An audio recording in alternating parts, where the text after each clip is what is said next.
أنا بشرب سجاير من حوالي 24 سنة، كل يوم كنت بشرب حوالي علبتين، ساعات بتبقى علبة ونص، أكتر من علبتين. في آخر 5 سنين بدأت أشرب فيب، يعني حوالي 12 مللي جرام، بعد كده نزلت ل9، نزلت ل6، طلعت تاني ل9. وبعد 24 سنة بطلت تدخين نهائيا بطريقة سهلة، من غير تعب، من غير أعراض انسحاب، من غير صداع، ومن غير تحدي إرادة. الفيديو ده لأي حد بيشرب سجاير وعايز يبطل ومش عارف، أو لو ليك قريبك أو صاحبك بيشرب سجاير وأنت نفسك إن هو يبطل. لما جيت أبطل سجاير لقيت طرق كتير للتبطيل، ولكن للأسف أغلبهم مش بيجيبوا نتيجة. يعني اللي يقول لك قلل، مثلا بدل ما تشرب علبة تشرب نص علبة، تشرب 5 سجاير، دي مش بتجيب نتيجة. أو اللي بيدخل من سكة تأنيب الضمير، خسارة عليك فلوسك وصحتك والدخان، يعني هي طعمها حلو. الكلام ده يا جماعة أي مدخن لما أنت بتكلمه بتأنيب ضمير أنت بتعصبه، ولما بيتعصب بيشرب سجاير تاني. فأنت كلامك والأسلوب ده بيخليك إن أنت تشرب سجاير أكتر. فتأنيب الضمير برضه مش بيجيب نتيجة، والمدخنين أصلا هم عارفين الأضرار بتاعة السجاير. يعني أي واحد بيشرب سجاير عارف إن هي بتضيع فلوس، وإنها بتضيع صحة، وإن ريحتها وحشة، وبالرغم من كده بيشرب. فإن أنا أقول لك السجاير وحشة، دي برضه مش حل أو مش حافز عشان إن أنت تبطل. وكمان بدايل النيكوتين اللي هو اللبان أو اللزقة، أنا شايف إن هي نيكوتين. يعني إيه الفرق إن أنت بتشرب سجاير أو إن أنت بتاخد حاجة تانية بتديك نيكوتين؟ ما هو نفس القصة، أنت واقع في القصة بتاعت النيكوتين. وأنا بدور لقيت طريقة اسمها الطريقة السهلة للإقلاع عن التدخين، اللي عملها واحد اسمه ألان كار. هو ليه كتاب موجود وليه فيديو ممكن تلاقوه على اليوتيوب عادي جدا. هو كان مدخن ومدخن شره، حاول إن هو يبطل ومعرفش، حاول إنه يبطل تاني ومعرفش، وبعد محاولات فاشلة قعد يفكر لحد ما لقى طريقة خلته إن هو يبطل سجاير. قال لأصدقائه على الطريقة، نجحت معاهم، كتبها في كتاب، الكتاب انتشر، أخد أعلى مبيعات. بعد كده تطور الأمر لأن هو استقال من الوظيفة بتاعته وبقى يعمل أماكن لمساعدة اللي عايزين يبطلوا تدخين، إن هو يساعدهم في الإقلاع عن التدخين. أنا مشيت على الطريقة وانبهرت إن أنا بطلت السجاير من مجرد إن أنا اتفرجت على فيديو وقريت كتاب. لأن هو بيتكلم من نقطة مهمة جدا، ليه الناس اللي بتشرب سجاير وبتبطل بترجع تشرب تاني؟ أنت بتعمل كده لأنك بتتحدى الإرادة بتاعتك. أنت جواك اتنين، واحد عايز يبطل سجاير، واحد بيحب السجاير، شايف إن هي بتفوقني، بتخليني أركز، لما أصحى من النوم لازم أولع سيجارة، لما أشرب القهوة لازم أولع سيجارة. وفي شخص تاني عايز يبطل. فأنت بتبطل بأسلوب الحرمان، اللي هو أنا نفسي فيها بس أنا هتحدى إرادتي وهتحدى نفسي وهعند مع نفسي وأنا هعمل. فبيفضل طول عمره عايش بالحنين للسجاير. عارف تحدي الإرادة ده عامل زي لما أجي أقول لك أنت ممنوع إن أنت تهرش في إيدك لمدة شهر. أنا كده أوتوماتيك بخلي عقلك غصبا عنك ما بيفكرش إلا في حاجة واحدة بس، إن أنا عايز أهرش في إيدي، لأن الممنوع مرغوب. فأنا بمنعك من حاجة حتى لو أنت مش محتاجها، عقلك هيبقى يفكر فيها ويطلبها على طول. فهو ناقش المشكلة النفسية اللي هي أنت بتحب السجاير ليه؟ إيه هي أكثر حاجة أنت بتحبها في السجاير؟ لأن التدخين هو عبارة عن فخ. فبدل ما أنت تحاول إن أنت تطلع نفسك من الفخ ده بالعافية، لا، أنت لازم تفهم أنت وقعت في الفخ ده إزاي والفخ ده شغال إزاي. وفي الحالة دي هتعرف إن أنت تطلع بكل سهولة. يعني أنت لو عندك قطر بيجري وأنت مطلوب منك إنك توقفه، أنت مش هتقف قدامه. أنت لازم تتعلم وتفهم الأول إزاي القطر ده جاري وإزاي بيمشي والبنزين فين عشان تعرف تلاقي الفرامل وتوقف. النيكوتين مادة بتسبب الإدمان زيها زي المخدرات، ولكن بسبب انتشارها الناس مش بتتعامل معاها زي المخدرات. ارجع كده افتكر أول مرة أنت شربت فيها سجارة، دي كانت المرة الوحيدة اللي أنت شربت فيها سجاير بمزاجك. طبعًا في ناس مننا داخت، في ناس كحّت، في ناس أخدت الصدمة بتاعة النيكوتين.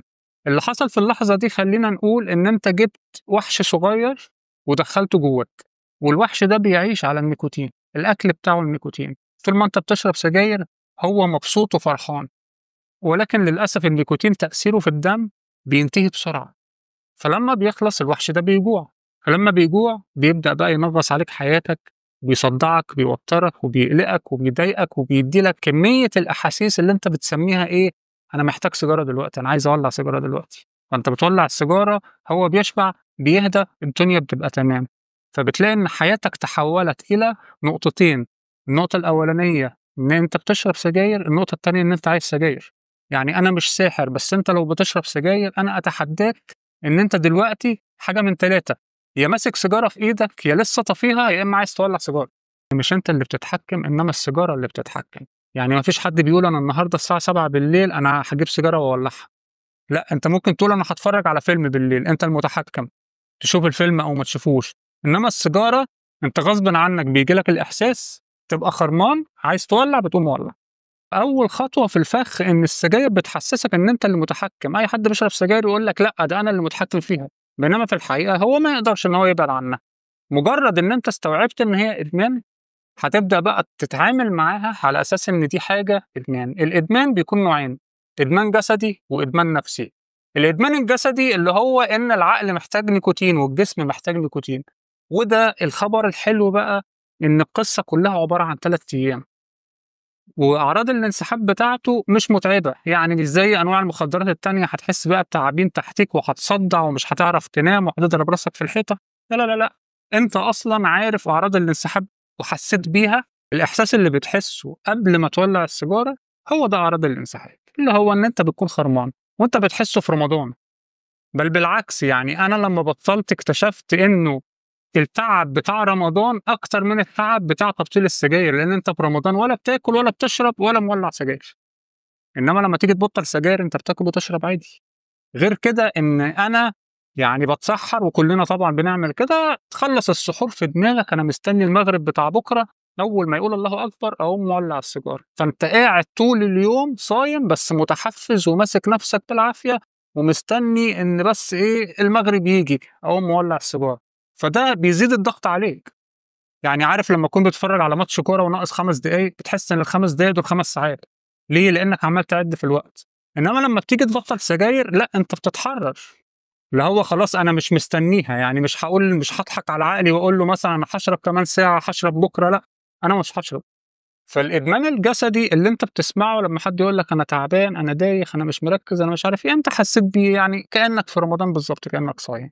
الإدمان النفسي بقى اللي هو أنت ليه بتحب السجاير؟ إيه أكتر حاجة أنت بتحبها في السجاير؟ في ناس بيبقوا شايفين إن طعم السجاير حلو، في ناس بتحب إنها تتمنظر بالسجاير. عارف صاحبك اللي هو كل شوية يجيب فيب ويجيب سيجار ويقوم جايب بايب، ده شايف إن السجاير بتدي واجهة اجتماعية. فهو في الكتاب وفي الفيديو بدأ إن هو يمسك الحاجات دي كلها واحدة واحدة، يبين لنا إزاي إن السجاير عملت لنا زي غسيل مخ. يعني التوتر مثلا كلنا عارفين إن الواحد لما يكون متوتر السجاير بتهديه. فقال تعالى نعمل مثال 2، نتخيل شخصين الاتنين زي بعض، حياتهم زي بعض، عندهم نفس الضغوط الاجتماعية، والاتنين رايحين لدكتور السنان. واحد فيهم بيشرب سجاير والتاني ما بيشربش سجاير. طبعا عشان الاتنين زي بعض فمستوى التوتر بتاعهم واحد. الراجل اللي ما بيشربش سجاير صحى من النوم متوتر لأنه رايح لدكتور السنان. الراجل اللي بيشرب سجاير صحى من النوم متوتر زيه بالظبط لأنه رايح لدكتور السنان، ولكن هو خرمان في سن التوتر زيادة، فعايز يولع سيجارة. هيولع سيجارة وهيرجع للمستوى بتاع الشخص اللي ما بيشربش سجاير. راحوا الاتنين للعيادة، حجزوا الدور، مستنيين. الراجل اللي ما بيشربش سجاير قاعد مستني، ولكن الراجل اللي بيشرب سجاير عنده مشكلة، وهي إن العيادة ممنوع فيها التدخين. فهو حجز الدور، ما ينفعش إن هو يطلع بره يولع سيجارة، فهيضطر إن هو يمسك نفسه لحد ما يخلص مع الدكتور.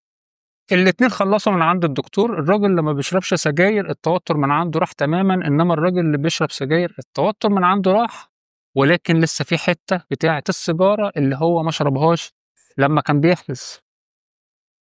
فأنت هتلاقي إن السيجارة مش بتشيل التوتر، إنما السيجارة بتشيل التوتر اللي حصل لك بسبب السيجارة اللي قبلها. والتوتر ده عرض من أعراض الانسحاب. يعني أنت بتصحى من النوم مش فايق، مش بسبب إن الطبيعي إن أنت مش فايق، لأ، أنت بتصحى مش فايق بسبب تأثير آخر سيجارة شربتها قبل ما تنام. ده أعراض الانسحاب، إن أنت بتبقى مش فايق، مصدع بسبب السيجارة اللي فاتت، متوتر بسبب السيجارة اللي فاتت. فأنت هتلاقي إن أنت لما بتاخد سيجارة أنت بتشيل الصداع وبتشيل التوتر وبتشيل القلق علشان توصل لمستوى الشخص الطبيعي. فهي السيجارة اللي عاملة القصة دي كلها، مش هي العلاج. غسيل المخ بقى في إيه؟ في إن إحنا كنا فاكرين إن السيجارة هي اللي بتهديني، أنا متعصب السيجارة هي اللي بتهديني. لأ، دي السيجارة هي اللي معصباني. السيجارة اللي فاتت المفعول بتاعها راح والنيكوتين طلع، ومستواه قل في الدم فتعصبت، فأنا هاقوم واخد السيجارة التانية أهدى، يتهيأ لي بقى إن دي السجاير بتهدّي، لأ السجاير مش بتهدّي، دي هي السبب. وبالنسبة للوضع الاجتماعي إحنا كلنا عارفين إن السجاير ضد جميع الأوضاع الاجتماعية، يعني أنت ممكن تكون meeting شغل مهم وممنوع فيه السجاير وقاعد فيه بتفرُك، أنت ولا مركّز في الشغل ولا مركّز في الكلام اللي بيتقال، أنت كل هَمّك إن الناس دي تخلّص كلام علشان تطلع تولّع سيجارة. ممكن تكون معزوم مثلًا عند حد وتحاول تخترع أي حِجّة علشان تطلع تولّع سيجارة، ممكن يكون عندك ميعاد مهم وتتأخّر عشان أنا عايز أولّع سيجارة بس الأول. ممكن تكون الدنيا بتشتي برّه، الدنيا حَر، كُلّنا اتحطّينا في الموقف ده وهتطلع عادي جدًا بقى تتبل، تتحَر، تُقف تحت الشمس، المهم إن أنا آخُد لي نفسين وأخلّص. أنا مش هاشرح لكم الكتاب كُلّه طبعًا ولا هاقول لكم على الفيديو كُلّه، ولكن أنا عايزكم بعد ما تتفرّجوا على الفيديو ده تحمّلوا الكتاب وتتفرّجوا على الفيديو، هتدوّر عليه على اليوتيوب هتلاقيه. الفكرة إن أنت تكسر الرابط النفسي اللي ما بينك وما بين السجاير وإن أنت تستوعب إن السجاير عبارة عن إدمان وإنها مش بتدّي لك حاجة، بل بالعكس ده هي السبب في المشاكل اللي أنت بيتهيأ لك إن السجاير بتشيلها، وتعمل الكلام ده قبل ما تبطّل سجاير أصلًا، يعني وأنت بتشرب سجاير، لإنك مجرّد ما استوعبت كده وعرفت إن هي مش بتدّي لك حاجة، لمّا توقّفها الموضوع هيبقى أسهل، لإن أنت هتتعامل مع الموضوع مش إن أنا باشرب سجاير وباحبها وهابطّل غصبٍ عني، لأ، أنت هتتعامل مع الموضوع إن أنا أصلًا ما باشربش سجاير. دي حاجة كده دخيلة جات عليّا، جات لي، مسكتني، خلّتني مدمن لفترة معيّنة وأنا تخلّصت منها، هاموّت الوحش اللي جوايا، هاجوّعه 3 أيام مش هياخد نيكوتين و3 أيام وشكرًا ما فيش أي حاجة، يعني أنت حتى دوّر عليها على النت هتلاقي إن في 3 أيام النيكوتين في جسمك بيبقى صفر، انتهى. النيكوتين بيحفّز العقل إن هو يفرز مادة اسمها الدوبامين، الدوبامين ده اللي هو مسؤول عن السعادة، بيخلّيك مركّز وبيخلّيك مبسوط، فأنت لمّا بتوقّف سجاير مرّة واحدة، تصحى النهارده الصبح أنا مش هاشرب سجاير، جسمك وعقلك هيكون محتاج دوبامين، هتعوّض الدوبامين ده بقى بإيه؟ شوف أنت بتشرب سجاير قد إيه، أنا ما أعرفش الأسعار دلوقتي، بس قُل مثلًا العلبة ب50 جنيه في مصر، في 30 يوم يبقى كده 1500 جنيه، أنت هتاخد ال1500 جنيه دول مش هتحوّشهم لأ، أنت هتصرفهم، بس مش هتجيب بيهم سجاير، 1500 جنيه دول هتنزل هتجيب شوكولاتة دارك نسبة الكاكاو فيها 80% وهتجيب لوز وهتجيب كاجو، تُمن أو ربع تُمن أنت ومقدرتك، هتجيب كمية تقضّيك أسبوع أو أسبوعين، كل لمّا تحس إن أنت عايز تولّع سيجارة، خُد لك واحدة شوكولاتة وكاجو. الشوكولاتة الدارك والكاجو بيساعدوا العقل وبيحفّزوه إن هو ينتج الدوبامين، وبالتالي مش هيبقى محتاج إن هو يعتمد على النيكوتين، وكمان بيحسّنوا المزاج وبيقللوا التوتر الناتج عن قلة النيكوتين. كل لمّا أحس إن أنا عايز أولّع سيجارة، باخد شوكولاتة، خُد كاجو، اشرب مَيّة ساقعة، العب ضغط، الهي نَفْسك. الفكرة كلّها يا جماعة في 3 دقايق. يعني الإحساس إن أنت خرمان عايز تولّع سيجارة، عايز تشرب سيجارة دلوقتي، الإحساس ده مش بيستمر إلى الأبد، الإحساس ده بيكون 3 دقايق بس، فأنت في ال3 دقايق دول اتفرّج على حاجة، اتكلّم مع حد، امشي، حتى لو مش هتعرف تمشي برّه في الشارع، امشي جوّه الشقة، اطلع من أوضة للمطبخ، اتفرّج على أي حاجة، اسمع حاجة، اقرا حاجة، الفكرة إن أنت هتشغِل عقلك لمدة 3 دقايق، بدل ما هتبقى قاعد ماسك نَفْسك ومسيطر على نَفْسك وبتحاول إن أنت تقاوم، لأ أنت لو قاومت يبقى أنت كده بتزوّد الإحساس، أنت ما تقاومش، أنت تجاهله وحاول إن أنت تفتح التلفزيون، تبُص على حاجة، تقرا حاجة، لمّا بتشغِل العقل بتلاقي الإحساس بيروح، أول مرّة بتكون صعبة، اللي بعدها بتكون أقل، وهكذا كل مرّة بتيجي كل مرّة بتحس الإحساس ده بيكون أقل من اللي قبله وأسهل في السيطرة. لو حسّيت بصداع اشرب مَيّة، لإن المَيّة بتسهّل إن النيكوتين يطلع من الجسم. كل حاجة هتحس بيها في ال3 أيام دي مؤشرات إيجابية، يعني أنت ممكن ييجي لك قلة نوم مثلًا، تنام 3، 4 ساعات، 5 ساعات، مش مشكلة، ممكن إن أنت تنام بس هتنام نوم أنت ما نمتوش في حياتك قبل كده، يعني هتنام مستمتع بالنوم، يعني لو نمت 5 ساعات دول هتحس إن هُم 15 ساعة، وهتصحى فايق. ممكن إن أنت في نُص النوم تلاقي نفسك صحيت، يعني تكون نايم مثلًا الساعة 01:00 تلاقي نفسك الساعة 6:00 فتحت عينك وقُمت وكُلّك نشاط وما فيش أي حاجة. الأوقات اللي أنت متعوّد فيها إن أنت بتشرب سجاير، حاول إن أنت تكسر العادة. يعني لو متعود إن أنت بعد الغدا مثلًا هتطلع البلكونة تعمل قهوة وتطلع البلكونة وتشرب سيجارة، لأ ما تطلعش البلكونة أو ما تشربش قهوة أو ما تعملش الاتنين. يعني اعمل حاجة جديدة بحيث إن أنت وقفة البلكونة والقهوة ما تفتكرش إن أنا في حاجة ناقصاني. اغسل سنانك، بعد الأكل اغسل سنانك على طول، هتفرق وهتنسيك إن أنت لازم تولّع سيجارة بعد الأكل. ما هم 3 دقايق، طب 3 دقايق أنت لو غسلت أسنانك 3 دقايق خلاص. لو تعرف إن أنت تاخد أجازة، يعني أنت لو أجازتك مثلًا جمعة وسبت وخدت أجازة الخميس، أنت كده خميس وجمعة وسبت هتقول للناس عندك في البيت أنا هابطّل سجاير، تجنبوني بمعنى ما تكلمونيش في حاجة جد. يعني أنا هيبقى وضعي كإني زي اللي صايم في رمضان، مش هابقى مركّز معاكم، هابقى كإني بعيد عنّكم، هابقى هادي كده relax في نَفْسي، هاعيش حياتي، ولكن عقلي مش عايز أرهقه بحسابات وبتفكير وبكلام وإن أنا أقعد أجادل حد أو إن أنا أقعد أفكّر أرهقه بتفكير أو أرهقه بشغل. لأ، أنت حاول ال3 أيام دول يعني اعتبرهم إنّهم استجمام. اقعد اتفرّج على فيلم، ضيّع الوقت. أنت بتضيّع بس 3 أيام من غير ما تتعب عقلك في حاجة جد. لإن عدم التركيز وقلة النوم والحاجات دي كلّها أعراض إيجابية. ممكن ييجي لك غضب غير مبرر، ده ممكن يظهر في اليوم التالت أو في اليوم الرابع، اللي هو أنا قاعد عادي، ما فيش أي حاجة حصلت ولا حد بيكلمني، بس أنا من جوايا متنرفز، ليه مش عارف، بس هو في حاجة مضايقاني، حاجة مخلّياني إن أنا عايز أقوم أكسر حاجة. ده بقى الغضب ده يا إما إن أنت تتجاهله، يا إما إن أنت تطلّعه في حاجة. قوم العب ضغط. بُص، أنا كلمة العب ضغط أنا باكررها لك كتير لأنها فعلًا بتطلّع الطاقة اللي جواك. أو قوم اتمشى، لأن المشي برضه بيخلّيك تشوف مناظر، فأنت العين بتبقى مركّزة مع المناظر اللي عمّالة تتغيّر كل شوية، فالعقل بيتلهي. ولكن ده برضه حاجة إيجابية، فأنت لو حسّيت بضغط أو حسّيت بنرفزة، لأ، أنت الشخص اللي قدّامك مش هو اللي نرفزك والكلام مش هو اللي نرفزك.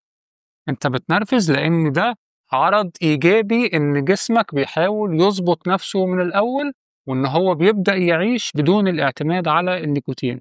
فأنت النرفزة دي والعصبية ما تبُصّلهاش إن دي حاجة وحشة، لأ أنت لازم تقول للناس. يعني أنت لو متجوّز قُل لمراتك بحيث إن هي تبقى عارفة ومستوعبة إن أنت لو لقيتك بتتعصّب على حاجة ما لهاش لازمة، تبقى هي تقدر إن هي تفهم كده وتعرف إن أنت مش متعصّب عشانها، لأ أنت متعصّب بسبب السجاير وإن دي حاجة إيجابية.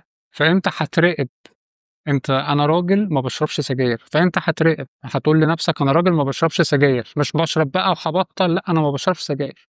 وفي خلال ال3 أيام دول أنا هاحس بحاجات معيّنة، هاراقبها، بحيث إن أنا لمّا ألاقي نفسي إن أنا باتعصّب، هاعرف إن أنا أتصرّف التصرُّف السليم اللي ما يخلّيش العصبية دي تزيد، أو إن أنا أعرف أعمل control عليها.